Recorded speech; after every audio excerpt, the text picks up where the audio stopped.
Hello everybody and welcome to our video presentation. In this video we are going to explain main rules that are constantly present in many texts. The topics that my partner and I will be covering are the following: recurrence rules, progression patterns, and connectivity rules. Text rules by Danitza, Olivares and Fernando, Romero. Recurrence rules: presence of elements which reoccur or reappear in order to create coherence and cohesion. Repetition: an element reappears with the same form in different places in the text. As an example, we have the Prime Minister Sanna Marin has married her partner of 16 years. Then we have the Prime Minister Sanna Marin again. The same element, which is the Prime Minister Sanna Marin, reappears in the same form in different places of the same text.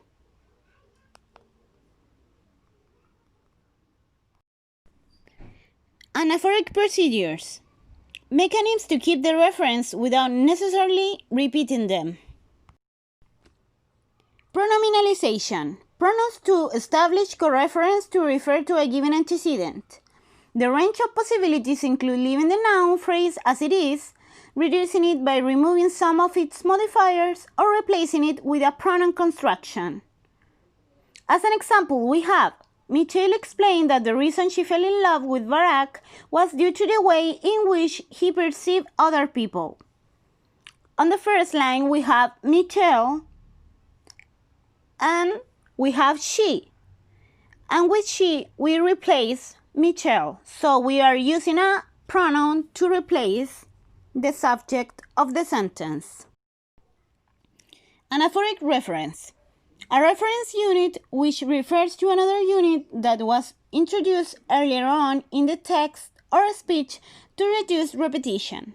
Anaphors are divided into two classes: short distance within the same sentence and long distance, previous sentences.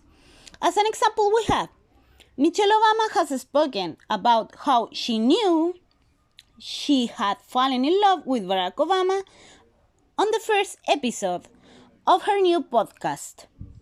We are referring to Michelle, and then we stay referring to Michelle with a pronoun. So it is a short distance anaphor.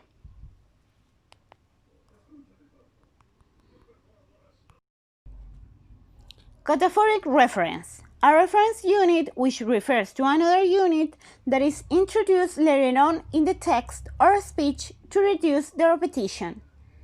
We have as an example, speaking of the values that she holds dear in her life, Michelle said that she believes. We have the word on the first line, she, the pronoun. Then we have Michelle. So we are talking about Michelle with the word she, with the pronoun she, before using the personal pronoun that is Michelle. Lexical substitution: the substitution of one element for another, usually synonyms, hypernyms, umbrella term, or hyponyms, subordinate term. As an example, we have, in their study, which was published earlier this month, DNA samples were extracted. Their analysis showed we have the word study and then we have the word analysis. So we are using the word analysis to substitute the word study. Progression patterns. There are two small concepts inside the progression patterns: the theme and the rhyme. The theme is what the sentence is about, and the rhyme provides information about the theme. The most common progressions that can be found are the following ones. First, constant thematic progression. In this progression, the theme remains the same for the entire paragraph, but the rhyme constantly provides information about the theme. In this example, the text is mentioning the different topics that Michelle Obama and her husband talked in the podcast. The second one is called zigzag theme progression. In this progression, the rhyme of the first sentence becomes the theme of the second sentence. So in simple words, the rhyme becomes the theme. In this example, the first theme is about the values of the former First Lady, and the first rhyme talks about succeed by her own. Afterwards, the vision of success becomes the second theme, and the rhyme gives us information about she wishing others succeed.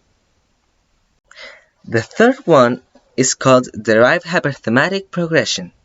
In order to understand this, it's necessary to know the meaning of the words hypertheme and hyphoneme.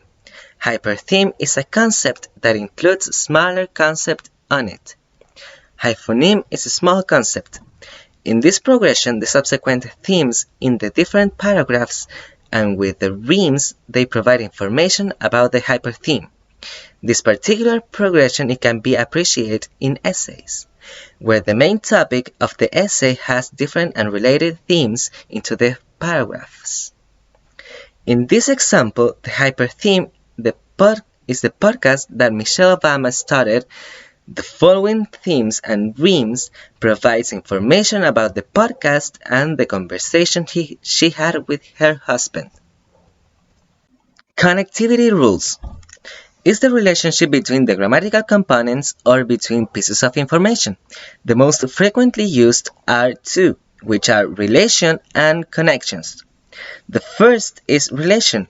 This is mostly expressed with collocations, which is a grammatical construction in which the elements are organized logically, syntactically, and semantically.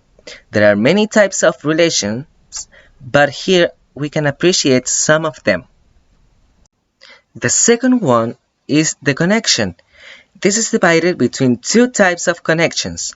First is the implicit connection, which are punctuation marks, and the other type of connection is called explicit connection, which can be connector or linking devices, likewise coordinating conjunctions, subordinating conjunctions, conjunctive adverbs, etc. It is called explicit connection because it's an explicit relation between the sentences in a text. There are many conjunctions, but here are two examples, one of a coordinating conjunction and the other one is a subordinating conjunction. Moreover, there are two punctuation marks, a period and a comma.